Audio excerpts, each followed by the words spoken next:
El discurso de Javier Milei frente a un grupo selecto de empresarios en el Consejo de las Américas tuvo un mérito. El candidato de La Libertad Avanza gritó a los cuatro vientos, o expuso a los cuatro vientos, sus posturas verdaderamente en crudo.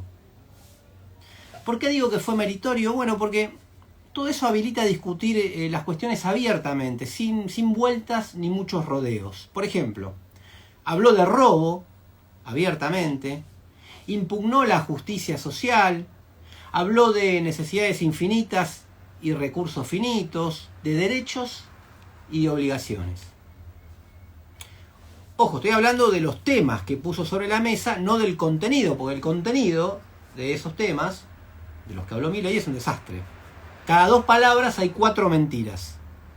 Un discurso lleno de falacias, como le gustaba decir en aquel tiempo en el que no se cuidaba tanto y no tenía los buenos modales como los que mostró frente a los empresarios. Porque frente a los dueños del país, nacionales o extranjeros, el león fue un corderito.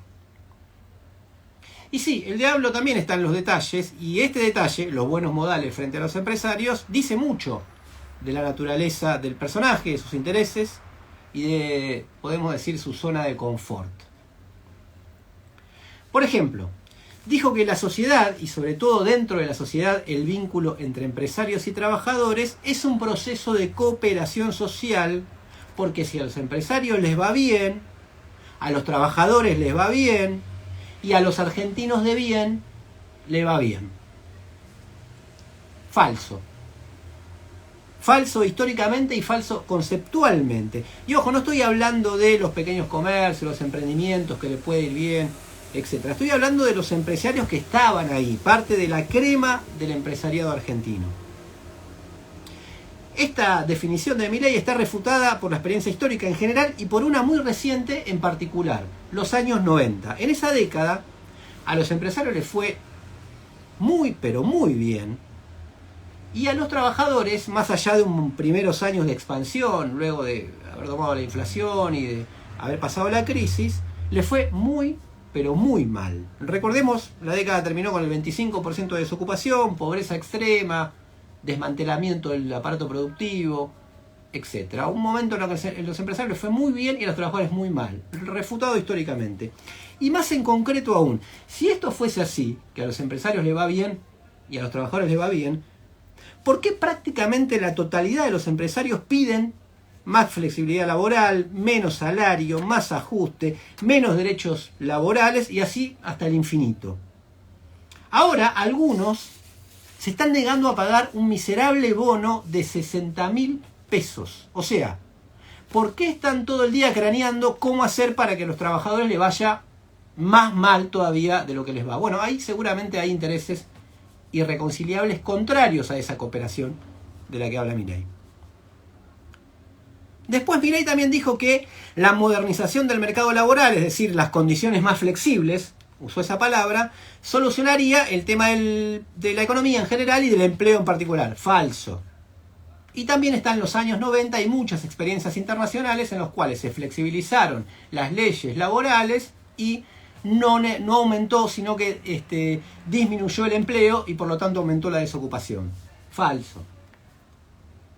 Ahora, me interesa la parte que habló del robo.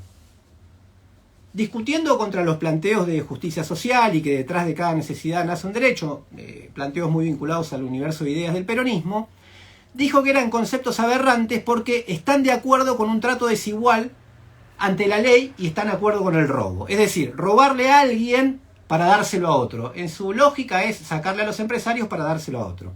Y dijo que hay necesidades infinitas y recursos finitos y que ahí había un conflicto.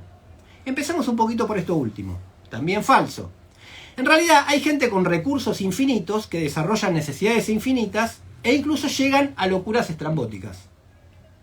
Por ejemplo, Eduardo Ernequian, el mentor, el dueño, podríamos decir, de Milei, tiene la necesidad extravagante de tener 3 mansiones exactamente iguales.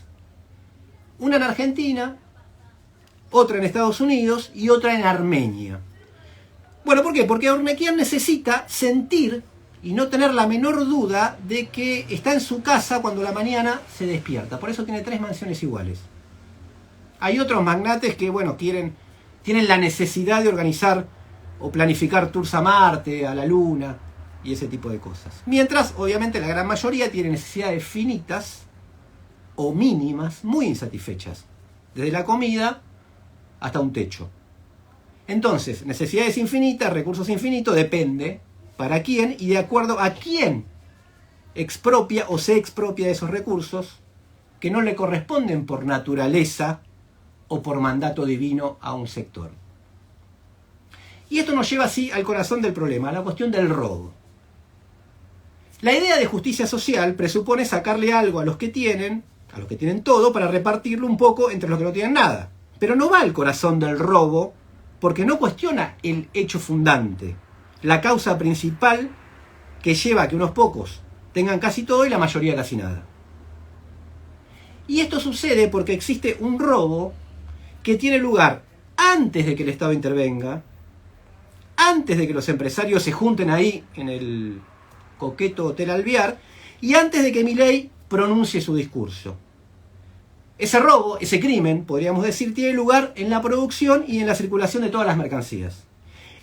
Justamente en ese ámbito, en esa esfera de la producción y la circulación, tiene lugar una operación que es bastante oculta y que en la arquitectura legal de esta sociedad no se presenta como un robo, pero la realidad es que es un saqueo, es un robo, es una expropiación, porque al trabajador o a la trabajadora se le paga por, podríamos decir, el valor de mercado de su fuerza de trabajo, esto es el salario, mientras que se le expropia el conjunto de su trabajo.